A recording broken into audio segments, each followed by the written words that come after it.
Awami League BNP সব একাকার করে আপনারা আসুন, দেখি আপনাদের কত সাহস। আমাদের জীবন গেলে রাজপথে এই জীবন যাবে। দেশজুড়ে জুলাই পদযাত্রা ঘোষণা এনসিপির। কি বার্তা দিচ্ছে এই কর্মসূচি? বিস্তারিত জানুন।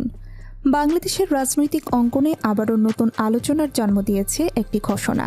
যেমন আমরা ভালো বলবো, সমালোচনা করার কোনো কাজ করলে তাদেরকে কিন্তু আমরা বিন্দু মাত্র ছাড় দিব না। দেশজুড়ে জুলাই পদযাত্রা কর্মসূচি পালন করতে যাচ্ছে এনসিপি। কেন এই কর্মসূচি? কোথায় কোথায় হবে? এর রাজনৈতিক তাৎপর্য কি? শেষ পর্যন্ত দেখুন, সব তথ্য জানাচ্ছি। বাংলাদেশের রাজনৈতিক অঙ্গনে আবারও নতুন আলোচনার কেন্দ্রবিন্দুতে উঠে এসেছে ন্যাশনাল সিটিজেন পার্টি বা এনসিপি। দলটি ঘোষণা দিয়েছে জুলাই মাস জুড়ে দেশব্যাপী জুলাই পদযাত্রা কর্মসূচি পালন করবে। এই ঘোষণার পর রাজনৈতিক মহলে শুরু হয়েছে নানা আলোচনা। অনেকে জানতে চাইছেন এই পদযাত্রার উদ্দেশ্য কি, কোথায় কোথায় কর্মসূচি হবে এবং এর মাধ্যমে কি বার্তা দিতে চাইছে দলটি। আজকের ভিডিওতে আমরা তুলে ধরব এই কর্মসূচির পেছনের প্রেক্ষাপট, ঘোষিত পরিকল্পনা এবং সম্ভাব্য রাজনৈতিক তাৎপর্য। এনসিপির নেতারা জানিয়েছেন, জুলাই মাস জুড়ে দেশের বিভিন্ন জেলা ও গুরুত্বপূর্ণ এলাকায় ধারাবাহিকভাবে পদযাত্রা অনুষ্ঠিত হবে। তাদের ভাষ্য অনুযায়ী এই কর্মসূচির লক্ষ্য হচ্ছে সাধারণ মানুষের সঙ্গে সরাসরি যোগাযোগ বৃদ্ধি করা, বিভিন্ন সামাজিক ও রাজনৈতিক বিষয়ে জনগণের মতামত শোনা এবং সাংগঠনিক কার্যক্রমকে আরও বিস্তৃত করা। দলটির রাজনৈতিক বিশ্লেষকদের মতে বাংলাদেশি পদযাত্রা নতুন কোনো কর্মসূচি নয়।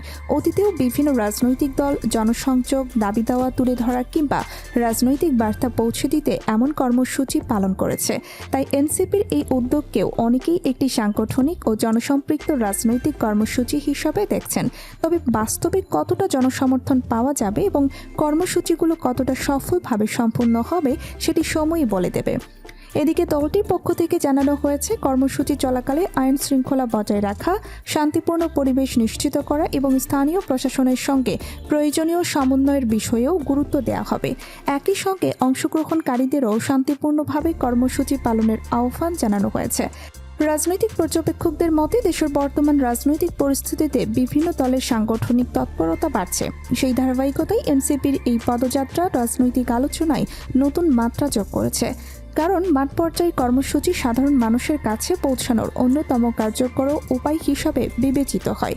এই মাধ্যমেই দলটি নিজেদের অবস্থান তুলে ধরার পাশাপাশি ভবিষ্যৎ সাংগঠনিক পরিকল্পনারও ইঙ্গিত দিতে পারে। তবে একটি বিষয় মনে রাখা জরুরি, কোনো রাজনৈতিক কর্মসূচির সফলতা কেবল ঘোষণার উপর নির্ভর করে না।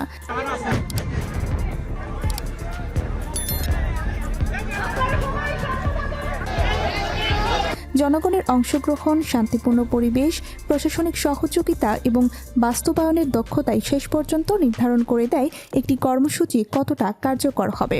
তাই এনসিপির ঘোষিত জুলাই পদযাত্রা বাস্তবে কী প্রভাব ফেলবে তা পর্যবেক্ষণের বিষয়।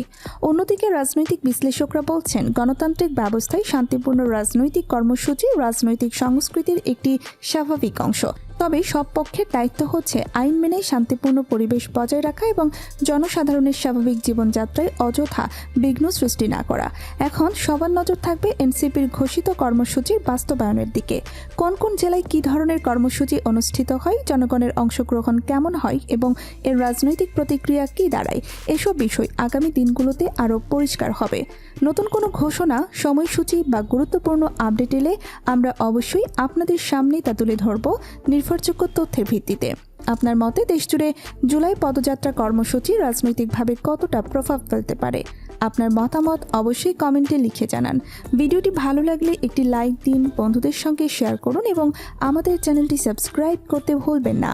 সর্বশেষ রাজনৈতিক আপডেট, গুরুত্বপূর্ণ নিউজ বিশ্লেষণ এবং নির্ভরযোগ্য তথ্যভিত্তিক ভিডিও সবার আগে পেতে আমাদের সাথেই থাকুন। ধন্যবাদ।